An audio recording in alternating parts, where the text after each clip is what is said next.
Kodali Venkateswararao Nani YSR Congress party senior నాయకులు, మాజీ మంత్రివర్యులు, ఫైర్ బ్రాండ్ నాయకులు. ఆయన ఆరోగ్యం మీద గత 10-12 రోజుల నుంచి వివిధ రకాలుగా మీడియాలో వస్తున్నాయి. కొన్ని ఛానల్స్ అయితే చాలా భయంకరంగా కూడా వార్తలు ప్రసారం చేసిన సందర్భం చూసి నేను బాధపడ్డాను. ఇవాళ మీకు ఒక మంచి వార్తను అందించబోతున్నాను.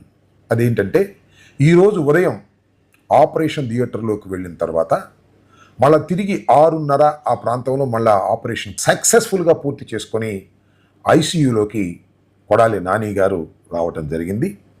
డాక్టర్లు, ముఖ్యంగా రమాకాంత్ పాండా ఎవరైతే ఉన్నారో, ఈ హార్ట్ సర్జరీని నిర్వహించినటువంటి పాండా గారు నాని గారి కుటుంబ సభ్యులతో అద్భుతంగా ఆపరేషన్ జరిగింది, ఏ కాంప్లికేషన్ లేకోకుండా ఆపరేషన్ జరిగింది, అతి త్వరలోనే కోలుకొని ఇంటికి వెళతాడు నాని గారు అని చెప్పేటటువంటి వార్త వారి కుటుంబ సభ్యులకు ఇంతకు ముందే తెలియపరిచారు.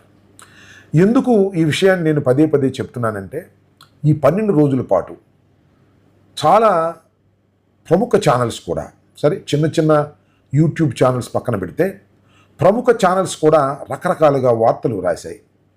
ఒక హార్ట్ ప్రాబ్లం వచ్చినప్పుడు ఒక నాయకుడికి, సరే మీకు రాజకీయ కక్షలు ఉంటే ఉండవచ్చు, తప్పులేదు, కానీ ఆరోగ్యం మీద ఇష్టం వచ్చినట్టుగా మీరు వార్తలు ప్రసారం చేశారు. వాటి విషయాలు ఇప్పుడు మాట్లాడడం సమంజసం కాదని నేను అనుకుంటున్నాను. మళ్ళా నాని గారు కోలుకొని ఇంటికి వచ్చిన తర్వాత దాని మీద ప్రత్యేకంగా నేను మాట్లాడతాను.